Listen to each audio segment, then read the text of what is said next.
You're listening to Why We Do What We Do.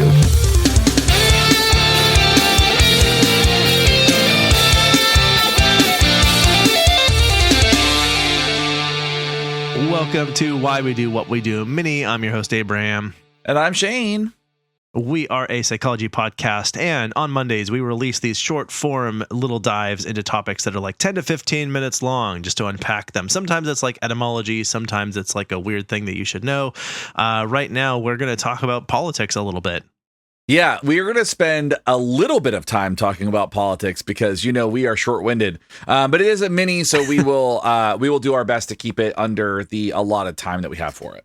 Yeah, we're fairly quick. We will jump right into it. But first, I'm going to tell you that if you like what you hear today, please consider going over to our Patreon and supporting us. You can like, subscribe, leave a rating and review, all those sorts of things. Thank you so much for being here at all. We're happy to have you. And we are a psychology podcast that talks all about the things that people do. And today we're talking about the things that they do liberal style, kind of. Kind of, yes. And so we are going to unpack the question, what is neoliberalism? Yes. Which is a lot of syllables. It is. And a term that people maybe have heard, maybe not, but you're going to hear it a lot today because we're going to be saying it repeatedly. Now you hear liberalism, that word, and you hear the embedded word in that, liberal. And so maybe you hear that and you think this is some sort of left-leaning, maybe even radical left-leaning political orientation or policy, right? Right. But your tone is a little bit off. Do you hear it? Do you hear it in my tone? Uh-huh. My tone probably reveals that is not, in fact, what that means. That is the opposite of what that means. Yeah, so there seems to be a lack of consensus about what this actually means. In fact, just 10 years ago, it was described by some scholars as an incoherent and crisis-ridden term, that's honestly that's how my life is described. So recently, work has emerged to more specifically apply a consistent set of definitions for the term neoliberalism. No, blah, blah, blah, blah. No, blah, blah, blah. We just talked about an episode about babbling, so here we are. Blah, blah, blah, blah. Yes, or at least we mentioned babbling. It wasn't all about babbling, yeah, but you will hear that actually after you hear this one. Yeah. Okay, so the idea of this political orientation called neoliberalism can be traced back to Adam Smith's 1970. It was long dead at that point. 1776 book called Inquiry into the Nature and Causes of the Wealth of Nations, and the idea of laissez-faire economics. So that was kind of where it was introduced. But the term wasn't actually coined until 1938 by Austrian economists Ludwig von Mises and Friedrich von Hayek. That's my attempt at those names. That's close. I mean, I do like that you got it in your throat, like the Schwarzenegger accent. Like you did say, Ludwig von Mises. So Ludwig. It was there. All right. So this gained attention and interest from many politicians, including Jimmy Carter, Margaret Thatcher, boo, Ronald Reagan, boo, Bill Clinton. I'm just boo them all. But don't let that confusingly eclectic crowd of enthusiasts throw you off. As one journalist put it, the, quote, basic argument of neoliberalism can fit on a bumper sticker. Markets work, governments don't. End quote. Yes. So that essentially is sort of what it boils down to in its most general. As we said, it is a term with relatively little meaning. But the neoliberalist position can be thought of as a political and economic policy, if you will, that is essentially distilled into three main points. Okay? So here they are, the three main points that sort of make up what this has become, what maybe it always was. Right. First, that markets and businesses should be able to operate with little or no government oversight. Oof. Okay. Number two, that the government should handle few or no social programs or spend money on them, that taxes should be simple and broadly applied like a flat tax. And point number three, the government should be forced to keep a balanced budget that does not operate in a never-ending spiral of debt and deficit. So those are the three main points. Now, you could hear all of those and hear at least some of them and think, yep, that definitely sounds like the way I feel about things, and that's fine. But let's go ahead and continue to discuss this just a wee bit after we play some, you know what? The neoliberalist market says that we must, in fact, play these ads. That's true. That's what we hear.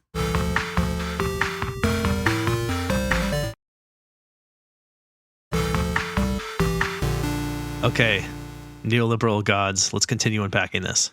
Yes. So the arguments for this are that it is the most fair because everyone has a chance to participate in the market, and that businesses and people fail or succeed on the merit of their work. So it's not just that they fail because of the woes of government or legal bindings. It's, hey, it either worked or it didn't because of it's your fault, essentially. Yeah, so that's the argument. They argue that this creates equal opportunity for the best businesses to compete with prices and services, such that the consumers ultimately win by having choices and getting the best products for the best prices, because a market of competition means that people are essentially trying to lure customers in. To do that, they'll have to sell the best things at the most competitive prices. Right. And so this view largely favors capitalism as the primary and best way to grow and advance economies and people. Okay. So there is some language that gets used that the fairness, quote unquote fairness of the neoliberal approach means that people get what they deserve, whether good or bad. Notice there's sort of a lot of should type language in there. People should get what they deserve.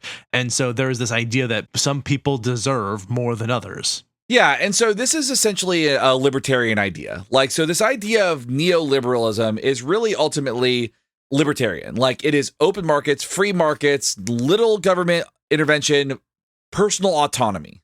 Yeah, basically that's it. Now, there are, of course, critics to this approach. I don't know if you would hear that in our tone here, but sure. Essentially the critics here sort of point out that in the neoliberal approach, the government is very, very, very minimal. It's kind of just there to make sure things don't completely fall apart. Maybe its role is to protect us from foreign enemies, but otherwise it should do nothing else. But the sort of critics will point out that government is actually kind of needed because it can help prevent the fallout of what can happen if capitalism just kind of runs amok. And so here's an example. What if shady business people illegally destroy or stifle competition from other businesses? Right. And so they essentially go out and do things that make it so that there isn't a competitive market. They get to control however that market goes, which means that they can charge whatever they want for things that people actually need. Right. And when you think about the word illegal in this context, the thing is neoliberalism says government shouldn't be involved, which means there really shouldn't be any laws. So technically somebody could do anything they wanted because it's not illegal because the government doesn't have any intervention on it. Yeah, so you have Bob's pharmacy on this corner and Sally's pharmacy on the other, and the neoliberal says, well, whichever one's the better pharmacist should be the one that succeeds, and then Sally goes over and burns down Bob's, and so now people's only choice is to go to Sally, and Bob will be shot on sight. Right. They're like, great, that's how that should work. Just burn down whoever your competition is, and then you just take over the market. That's a little intense, right? Also, businesses might wantonly destroy and exploit non-renewable resources until they are completely gone. So government comes in and actually helps regulate some of that piece. So without that, we lose non-renewable resources. Yeah, they're gone because we said, well, they should be able to do whatever they want to those things. I'm like, well, those things make the planet run. So goodbye, planet, I guess. Yep, goodbye, planet. Another one is when there are businesses that do compete, but instead they agree to price fix so that they won't have to compete and then have to push lower prices. They can post, this happened with food in the United States and probably other places. They were able to sort of price fix at higher rates and posted record profits during a time when there were severe supply chain issues. Right. So I think that is an example of what happens when you have people with a lot of power and a lot of money to move that basically say, we're just going to charge people a lot of money because we can. Right. This was a manufactured inflation. It wasn't something that happened naturally. So that's something to think about, when people talk about inflation. Yeah, the private companies did that, not government. All right. When our choices become limited by monopolies that can control the prices of everything and become so powerful as to drive the direction of culture. There's a really good example of this in Superior Iron Man. So there's the storyline where Iron Man, he gets his personality reversed and he becomes a super capitalist. And he creates an app that makes people really happy and makes them look how they want to look. But he charges $99 per minute and gets people addicted to it. And then causes all this chaos because people are addicted to his app and want his app and they're spending everything they have on it. Wow. And this is Iron Man, you said? Yeah. The run is called Superior Iron Man. Something happens where everybody's personalities get switched. Like, so like the good guys become evil and the evil guys become good. So like Carnage becomes a good guy and like is swinging around saving New York and then leaving notes that says your friendly neighborhood Carnage. Or like Deadpool becomes Zenpool and he doesn't kill anybody. He just meditates and does yoga. Oh, it's pretty great. Nice, it's actually cool. a Like that. very, yeah. Except like, yeah. So he wears like gray and has like Buddhist like accoutrements. So like he's it's a very fun. Oh, look, there's another French word I know, accoutrement. Like there you go. I realize I know more French than I thought from our last episode. Cool. All right. And then, of course, sorry, I wanted to keep going, but I'm like, this is a mini, so I need to go. Yeah, I need to wrap this up. That's true. And then the last thing here is when companies have a monopoly on something that is critical, such as like certain medicines, and they can just randomly decide to raise the price by 400%, and then people can't afford to buy that medicine anymore.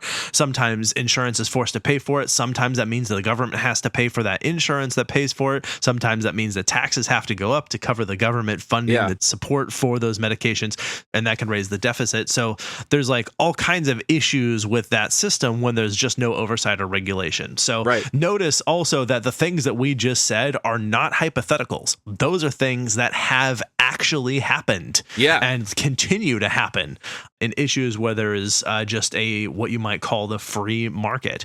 So I think the real quick sort of summary on where we fall on this is just that, like, I think one thing that people hear is say, like, well, what's your alternative? What would we do instead? And I think that's very fair. And I think it's worth unpacking that in a separate discussion, because essentially the alternative is to go to something where there is some other way of distributing resources. And there's a lot of ways that could look that people have proposed it's not worth trying to fit inside of the context of a mini. Right. But the other thing I think to say as far as where we fall on this is just thinking about the end stage of a like, this is a competitive environment, and that means that somebody wins at the end. And so the end stage of a completely unfettered, unregulated system like that is that at the end, one person has everything and everyone else has nothing. Right. And so, like, as we barrel toward that future, we see more and more and greater disparities in how resources are allocated. And we look at that and look and say, like, we're all born on this planet. We're all humans. We all have a future here. Why does this make sense? Right. Like, why would it make sense to say that some people should have a lot more of those resources than other people? They're just people. Right. And so instead of like thinking about how we take care of each other, how we take care of the planet, how we ensure the successful continued ongoing of our species, we say, how can we destroy what is left of humanity so that a few people can float to the surface of the ocean of corpses that they leave behind and say, like, yes, capitalism worked. Yeah. The point of this is not to conclude this saying down with capitalism, although I think there is a probably a point to be made there somewhere. There's a flavor of that. Yeah. There's a ribbon of that in there. Yeah. The point is we can't just let things go completely unregulated willy-nilly, because the end stage of that is that everyone loses except the one person at the top. Right. And I think that's, a perfect example of that to kind of like show where this is at. That last example where he talked about like critical medicine being raised by 400%, that has also resulted in not only people not being able to access medicine, but one of the guys that did that got possession of the secret Wu-Tang album, the Wu-Tang Clan album, and chose not to release it. He could have released it. He chose not to because he's a real prick. Yeah, if nothing else. So everybody loses. What that means is, everyone else lost out on Wu-Tang Clan because that guy. Well, he lost it because he went to jail. So good for him. So blame neoliberalism. Yeah. Anyway, that's I think what we have to say about that. Anything you would like to add, or anything that we should that we need to say before we wrap up that I forgot? No, I think that covers it. I think that's all we needed to do in this one. Great. So that is what that is. Thank you so much for listening. Thank you for recording with me today, Shane. Of course. If you'd like to learn more about this or other episodes, you can go to our website. You can reach out to us directly by contacting us via email at info@wwd.podcast.com or on the other social media platforms. But as I said, you can always like, subscribe, review, join us on Patreon, all those sorts of things. Yep. I think that's all I've got. So Why We Do What We Do mini is out. Bye. You've been listening to Why We Do What We Do.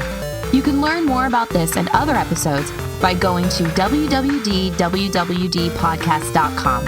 Thanks for listening, and we hope you have an awesome day.